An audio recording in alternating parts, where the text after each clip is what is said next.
আজকে দিনটা কেমন যাবে কি জানি। না পারছি দেনা শোধ করতে, না পারছি ঠিকমতো খাবার জোগাতে। চিন্তা করো না গো, সব ঠিক হয়ে যাবে। ভেঙে পড়িস না বন্ধু, জোয়ারে মাছ আসবে, তুই শুধু জাল নদীতে ফেল। কাশেম মহাজনের দেনা শোধ না করলে সে আমার জাল কেড়ে নেবে হুমকি দিয়েছে। ভয় না পেয়ে কর্ম করো, দেখবে মহাজন কিচ্ছু করতে পারবে না।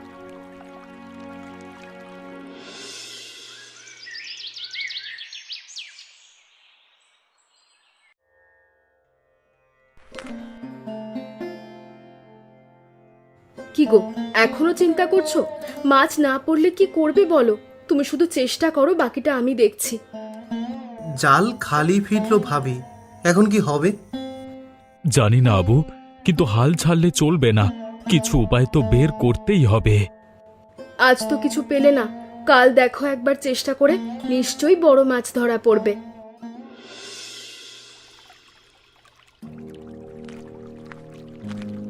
ওই যে মহাজন আসতেছে, এখন কি করবি?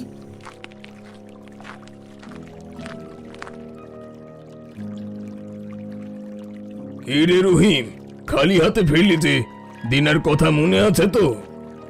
মনে আছে কাশেম ভাই, আজ না হোক কালকের মধ্যে শোধ করব।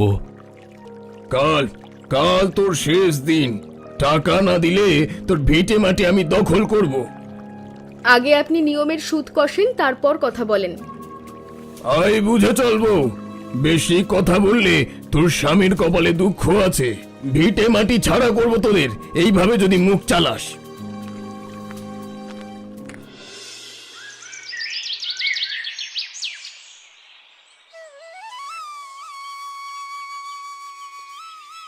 আর কত চেষ্টা করব আমি না? চেষ্টা করতে করতে তো হাঁপিয়ে উঠেছি। নদী মনে হয় আমার থেকে মুখ ফিরিয়ে নিয়েছে। আজকে যে কটা মাছ পড়েছে তা দিয়ে তো কিছুই হবে না। তা বলে এভাবে ভেঙে পড়লে তো চলবে না, আমাদের নতুন কিছু উপায় বের করতে হবে।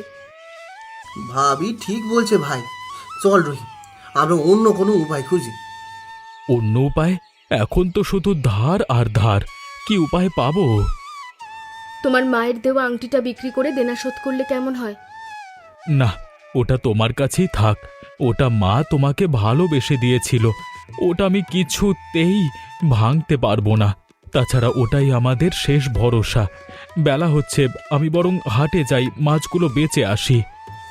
পরে তুমি আবার আমায় গড়িয়ে দিও, তাহলেই তো হবে। না না, ও আংটি আমি নিতে পারবো না। তুমি ক্ষমা করো আমাকে, আমি না, ক্ষমা করো। এই দামে মাছ বেচলে তো মহাজনেরও সুদ উঠবে না।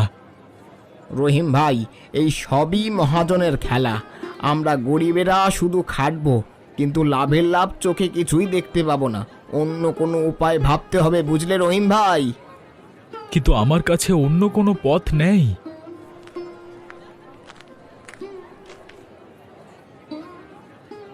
এখনো বুঝি স্বপ্ন দেখছিস? যা, নদীতে ডুব দিয়ে মর গিয়ে। মহাজন, আপনি বাড়াবাড়ি করছেন। তোরা কে রে? ভাগ এখান থেকে।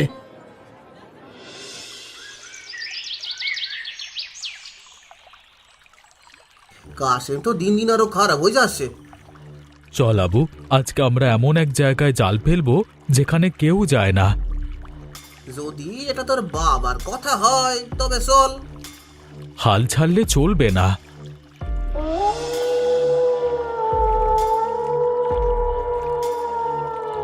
আমার খুব ভয় লাগছে, তোমরা সাবধানে যেও, তাড়াতাড়ি ফিরে এসো।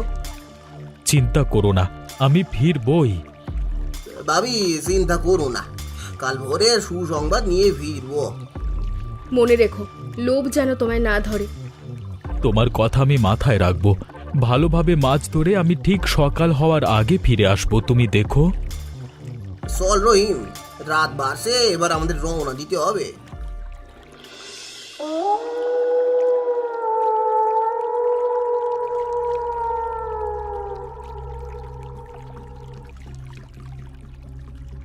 এটাই সেই পথ। বাবা এই পথের কথাই বলতেন। এ কোন জলার মধ্যে ঢুকলাম ভাই? স্রোত খুব ভয়ঙ্কর। পেছনে ফেরা যাবে না, সামনে চলো, সাহস নিয়ে এগোতে হবে। ঠিক আছে, সবই তোর উপর ভরসা। বাঁদিকে আর একটা মোড় নিলেই আমরা পৌঁছে যাব আমাদের গন্তব্যস্থলে। আমি খুব ক্লান্ত হয়ে গেছি, আর পারছি না। আর একটু কষ্ট কর ভাই, কষ্ট করলে তার ফল মিঠে হয়। আর একটু কর ভাই।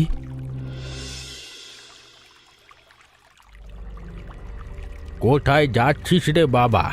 এ পথ তো শুধু ধ্বংসের দিকে নিয়ে যায়। দাদু, আপনি এত রাতে এখানে কি করছেন? নদী আমাকে ডেকেছে। তোদের সাহস আছে কিন্তু তোদের চোখ অন্ধ। দাদু, মোহনার রাস্তাটা বলে দিন। মোহনা জলের নিচে নয়, জলের ওপরে, যেখানে 3টি গাছ এক হয়। 3টি গাছ? আমরা খুঁজে দেখব। মনে রাখিস, মোহনা শুধু সৎ মানুষের ইলিশ দেয়, লোভীরা ফিরে আসে খালি হাতে। আমরা কথা দিলাম, লোভ করবো না।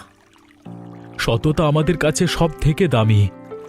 তবে চল, তোরা এগিয়ে যা, আমি তোদের জন্য প্রার্থনা করব। ধন্যবাদ দাদু, আপনি আমাদের বড় উপকার করলেন। 3টে গাছ, চল আবু, এবার আর খালি হাতে ফিরতে হবে না।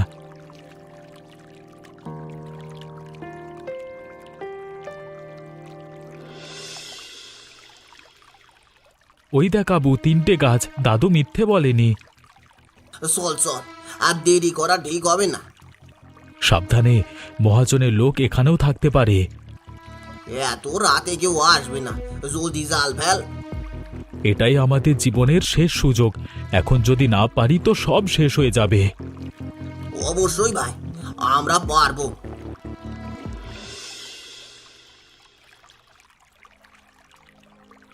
এ কি, এত ইলিশ! দেখ আবুল, তাকিয়ে দেখ, ঝাঁকে ঝাঁকে ইলিশ মাছ ঘুরে বেড়াচ্ছে। আমাদের আমাদের আর সত্যি কষ্টে থাকতে হবে না রে আবু। এগুলো যদি ধরে নিয়ে যেতে পারি, অনেক অনেক টাকা হবে। ভাই, আমাদের ভাগ্য ভিড়ে গেল, ওই এত মাছ। চুপ, কেউ যেন না শোনে। অল্প মাছ নেব, বেশি লোভ করব না। লোভ করা ভালো নয়। বেশি লোভ করলে তার ফল কিন্তু খারাপ হয়। তাই যতটুকু প্রয়োজন সেটুকুই নিয়ে যাব।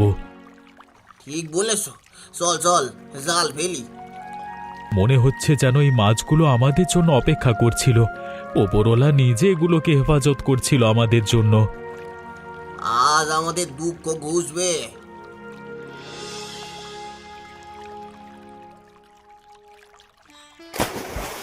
আবু, জালটা সামলা, এত মাছ যে নৌকা ডুবে যাবে।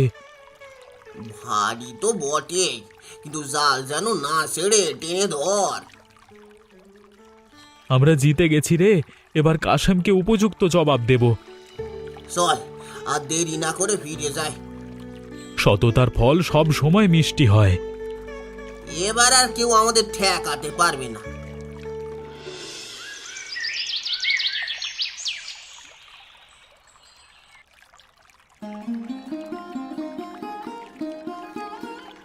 তোমরা ফিরেছো? আমি সারা রাত ঘুমোতে পারিনি, বাড়িতে বসে অপেক্ষা করতে পারছিলাম না, তাই তো এখানে চলে এলাম। ভালোই হয়েছে এভাবে ফিরে এসেছো, দেখে আমি চিন্তা মুক্ত হলাম। আর চিন্তা করো না আমিনা, নদী আমাদের আশীর্বাদ দিয়েছে। এ দেখো, কত ইলিশ মাছ ধরে এনেছি। তাই তো, ওমা, কত ইলিশ মাছ! এবার কাজ হলো মাছটা নিরাপদ রাখা। জলদি করো। চল, সবাই মিলে মাছগুলো লুকিয়ে রাখি, নইলে বিপদ হবে। বাকি জেলেদের দেখলে না, তারা এখনো খালি হাতে ফিরছে। তোমার গোপন কথা কাউকে বলো না কিন্তু।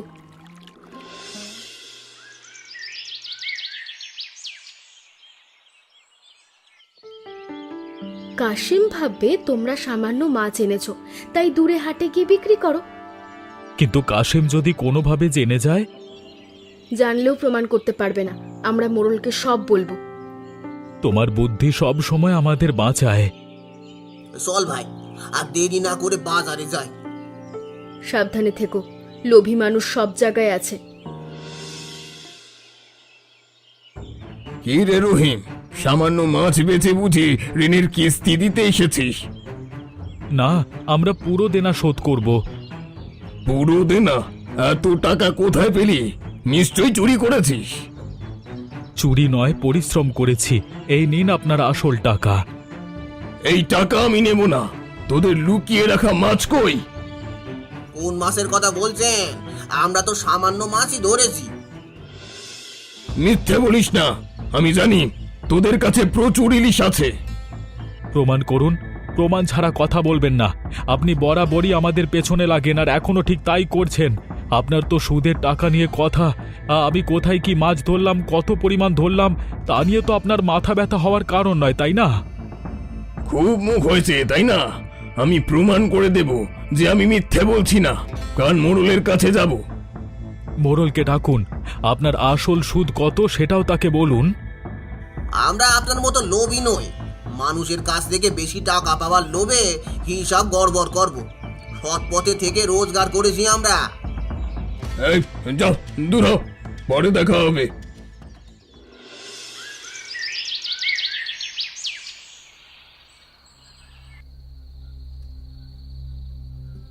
মহাজন বলছে মাছ চুরি করে হলেও আনতে হবে। মাছ নিশ্চয়ই লুকিয়ে রেখেছে। চল নদীর পাড়ে দেখি। আসুক, মোড়লকে দেখানোর জন্য কিছু মাছ তো লাগবে। রহিমের ঘরে এত কিসের শব্দ রাতে?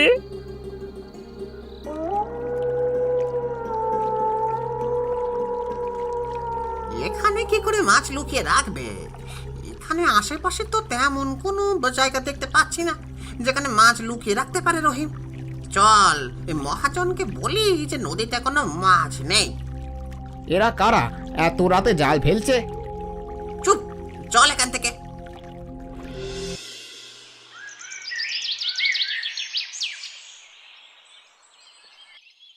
তোরা সব গাধা, একটা মাছও খুঁজে আনতে পারলি না। তাহলে রহিম এত টাকা কোথায় পেল? নিশ্চয়ই অন্য কোনো খেলা। কিন্তু মোড়ল যদি আপনার সুদ দেখে ফেলে? আমি আমার হিসেব ঠিক করে নেব।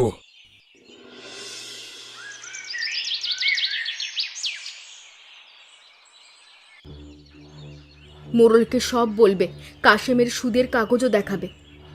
তোমার কথা মতোই সব হবে। আজকে আজকে আমরা বিচার পাবো। আজ কাশেমের মুখোশ খুলে যাবে। আর সেই লুকোনো মাছগুলো মোড়লকে দেখাবে, যাতে তিনি তোমার সততাটা বোঝেন। চল আবু, দেরি না করে মোড়লের কাছে যাই। মোড়ল সাহেব, রহিম চোর, সে অবৈধভাবে মাছ ধরছে। আমি অবৈধ কিছু করিনি, বরং কাশেম ভাই আমার কাছে অতিরিক্ত সুদ চেয়েছেন। কাশেম, তোমার সুদের কাগজ দেখাও। এই তো আমার হিসেব। মিথ্যা! উনি আসল কাগজ লুকিয়ে রেখেছেন। কাশেম, সত্যি বলো। আমার অন্য কাগজও আছে।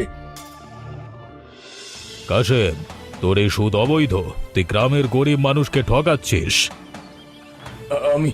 আমি ভুল করেছি, আমাকে ক্ষমা করে দিন মোড়ল মশাই। এ জীবনে আর এরকম ভুল করব না। নদীর এ আশীর্বাদ আমার সততার জন্য এসেছিল, আপনার লোভের জন্য নয়। রহিম, তোমার মাছের কথা বলো। আমরা শুধু দেনা শোধের জন্য যতটুকু দরকার ততটুকুই ধরেছিলাম। আমাদের কাছে কিছু ইলিশ আছে, যা আমরা গ্রামের গরিবদের মধ্যে ভাগ করে দেব বলেই রেখেছি। মহাজনের অত্যাচারে গ্রামের কিছু মানুষ আছে যারা ভালো মন্দ খেতেই পারে না, তাদের সঙ্গে ভাগ করে নেব বলেই যত্ন করে রেখেছি।